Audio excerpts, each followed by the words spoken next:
Le deuxième domaine est la poursuite des réformes, notamment le secteur de la justice, pour renforcer la lutte contre la corruption, la poursuite des réformes politiques et institutionnelles. Le troisième domaine est la satisfaction des besoins élémentaires des populations grâce à une économie forte. Le quatrième domaine est l'amélioration de la couverture sanitaire et le développement d'un système de solidarité nationale. Le cinquième domaine est l'amélioration du système éducatif et l'emploi des jeunes. Le sixième domaine est l'apaisement du climat social. Le septième domaine est le renforcement de la diplomatie pour défendre les intérêts nationaux, raffermir les relations de coopération avec les partenaires qui respectent notre souveraineté, la protection des Maliens établis à l'extérieur et la mise en œuvre diligente de la feuille de route de la Confédération des États du Sahel, AES. Le huitième domaine est la création des conditions en vue d'élections transparentes et apaisées qui mettront un terme à la transition. Les membres du gouvernement et moi-même exprimons notre gratitude au chef de l'État et nous nous engageons à tout mettre en œuvre pour atteindre les objectifs assignés avec professionnalisme en application de ces directives. Toutefois, dans l'exécution de notre mission, nous sollicitons l'accompagnement de tout le peuple malien sans exclusion. Aussi, nous prenons l'engagement d'observer scrupuleusement les trois principes du chef de l'État, à savoir le respect de la souveraineté du Mali, le respect des choix stratégiques et des choix de partenariat opérés par le Mali et la prise en compte des intérêts vitaux du peuple malien dans toutes les décisions. Je voudrais ici saluer la pertinence des œuvres sociales du président de la transition qui a décidé d'allouer les 2/3 de ses fonds de souveraineté à des actions de bienfaisance dès sa prestation de serment. J'ai décidé également d'apporter ma modeste pierre à cette action admirable en allouant les 2/3 de mes fonds de souveraineté aux œuvres sociales de son Excellence le Président de la Transition, dont le dispositif est fonctionnel et efficace. Au regard des défis immenses et complexes, pas de temps à perdre, le général de division Abdoulaye Maïga s'est immédiatement mis à la tâche. Le 28 novembre 2024, EDEM SA, il est 7h30. Le chef du gouvernement rencontre la direction de l'entreprise et son personnel avec pour tâche la réflexion sur les voies et moyens de sortie de crise. Une semaine plus tard, les réflexions ont abouti à l'élaboration et à l'adoption d'un plan d'action qui a permis aux Maliens d'avoir de l'électricité durant le mois sacré de Ramadan.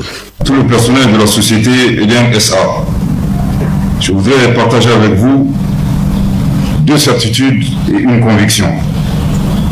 La première certitude, le personnel d'EDEM ne constitue pas un groupe ethnique de notre pays, isolé de la société. Je suis certain que vous êtes peiné par la souffrance des Maliens vivant la crise énergétique, population qui ne représente que vos pères, vos mères, vos frères et sœurs et vos enfants. La seconde certitude, le client étant roi, j'entends la frustration d'une partie de la clientèle d'EDEM qui pense que la société a échoué. Je ne partage pas le constat de l'échec d'EDEM SA qui regorge suffisamment de compétences faisant la fierté de notre pays. Enfin, je demeure convaincu que la réponse à la crise énergétique ne viendra que de vous. Je place ma confiance totale en vous tous.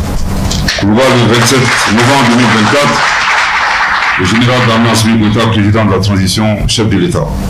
Depuis sa prise de fonction en fin novembre 2024, le Premier ministre, ministre de l'administration territoriale et de la décentralisation, le général de division Abdoulaye Maïga a insufflé une nouvelle dynamique à l'action gouvernementale.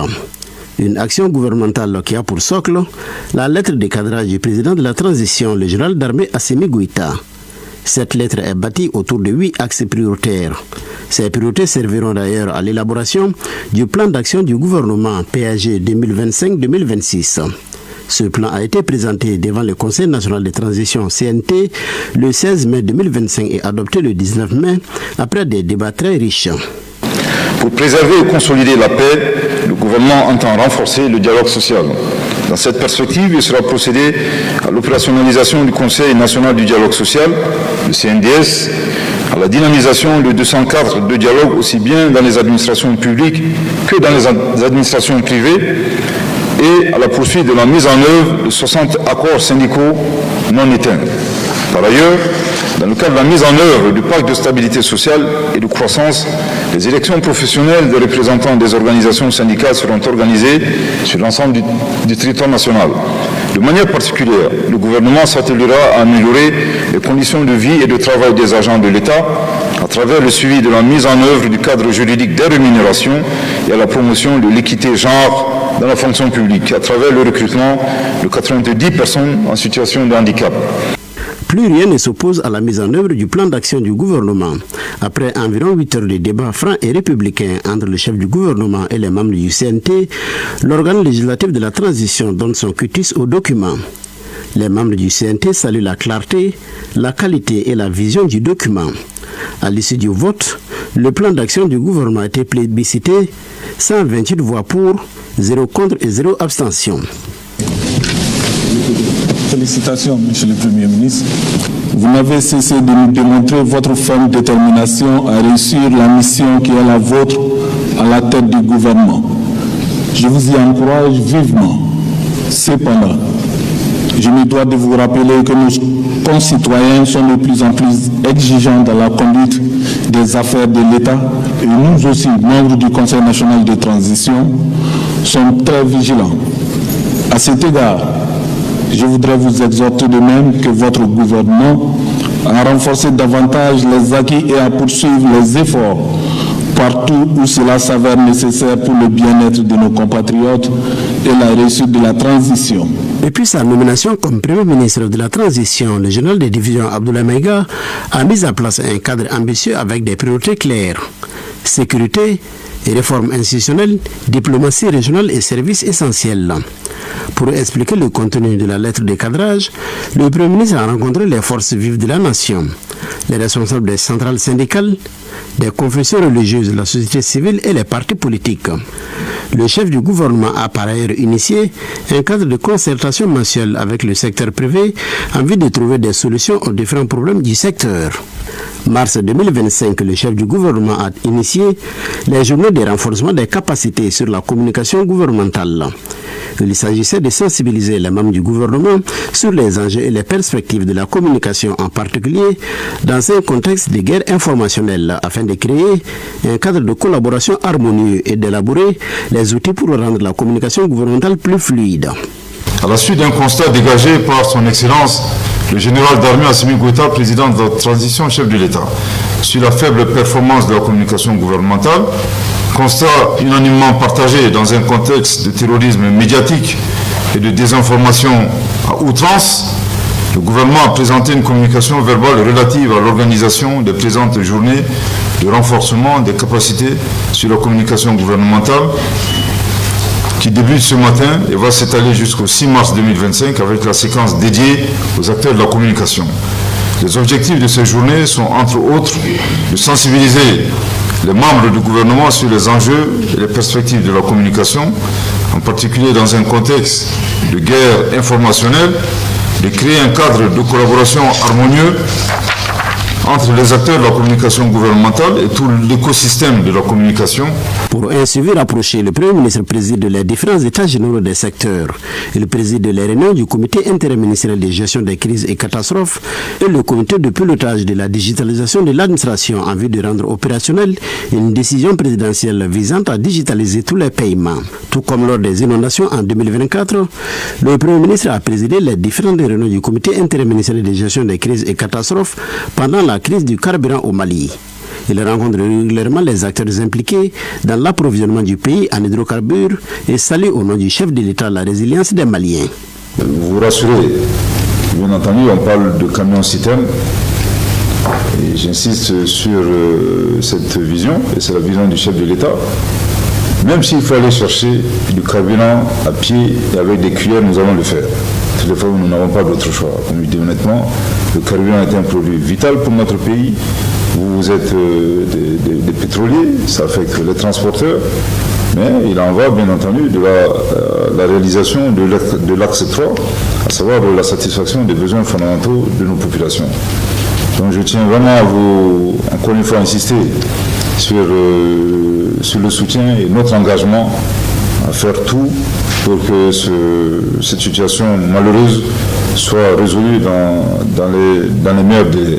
Au nom du président de la transition, chef de l'État, le général d'armée Assimi Goïta, le Premier ministre, a présidé plusieurs rencontres comme la Journée nationale des autorités et légitimités traditionnelles, la première édition du Salon international sur la défense et la sécurité à Bamako, BAMEX 2025, et d'autres activités impliquant les pays de la Confédération AES.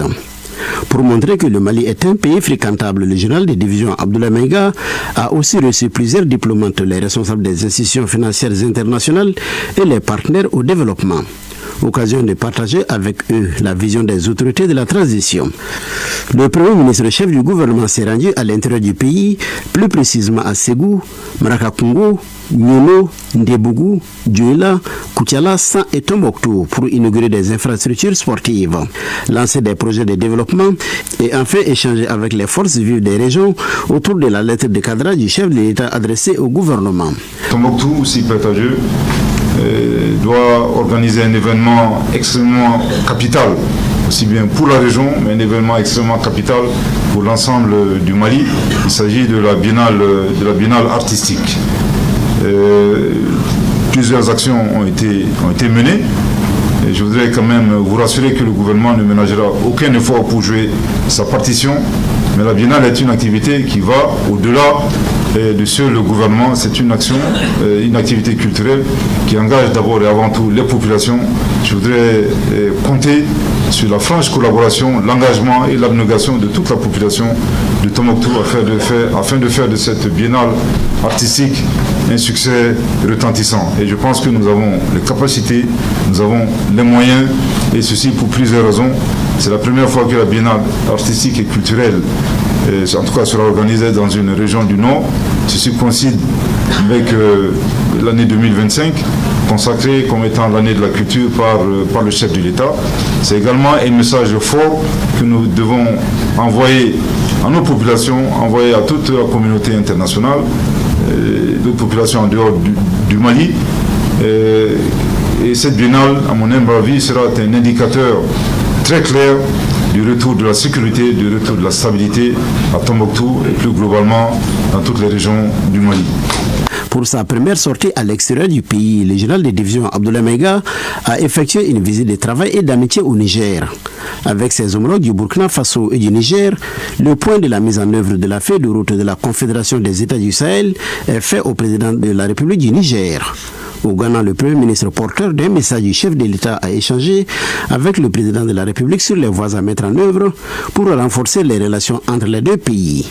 Sur le plan international, le Premier ministre a pris part à plusieurs rencontres. Il s'agit entre autres de la 4e conférence des Nations Unies sur le développement à Séville en Espagne, de l'Expo Osaka 2025 au Japon et de la 3e conférence des Nations Unies sur les pays en développement sans littoral à Awaza au Turkménistan. Le chef du gouvernement a enfin pris part aux travaux de la 80e Assemblée générale des Nations Unies à New York aux États-Unis d'Amérique. Lors de toutes ces rencontres, le général de division Abdoulaye Maïga a porté la voix de la Confédération des États du Sahel, AES, au nom du président de la Confédération, le général d'armée Assimi Goïta. Le thème de cette 80e session de l'Assemblée générale, à savoir, je cite, « Mieux ensemble, plus de 80 ans au service de la paix, du développement et des droits humains », fin de citation, est d'une importance toute particulière pour les États membres de la Confédération AES. Oui, la paix, l'entraide, le développement et la préservation des droits humains demeurent les principaux objectifs, voire la raison d'être des Nations Unies. Hélas, ces objectifs essentiels n'ont jamais été autant ébranlés dans le monde et au Sahel précisément, du fait essentiellement des groupes armés obscurantistes, instrumentalisés et soutenus par des sponsors étatiques étrangers. Les États membres de la Confédération des États du Sahel sont à l'avant-garde de la lutte contre le terrorisme qui constitue à la fois une menace réelle à la paix et à la sécurité internationale, mais aussi et surtout une atteinte grave au fondement même de nos États. Le gouvernement Abdoulaye Maïga a marqué sa première année par une affirmation souverainiste, un renforcement sécuritaire et une diplomatie active dans le cadre de la Confédération AES. La population reste confiante tout en souhaitant des résultats concrets sur la sécurité quotidienne, l'économie et la poursuite des réformes institutionnelles.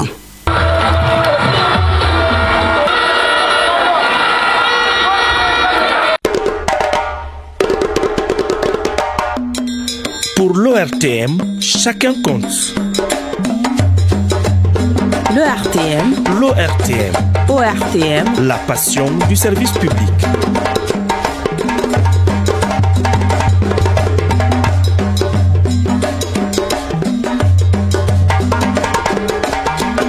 ORTM. Notre passion, c'est de vous servir.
Mesdames, Messieurs, chers téléspectateurs de l'ORTM, bonsoir et bienvenue à ce 8e numéro de Gouvaction.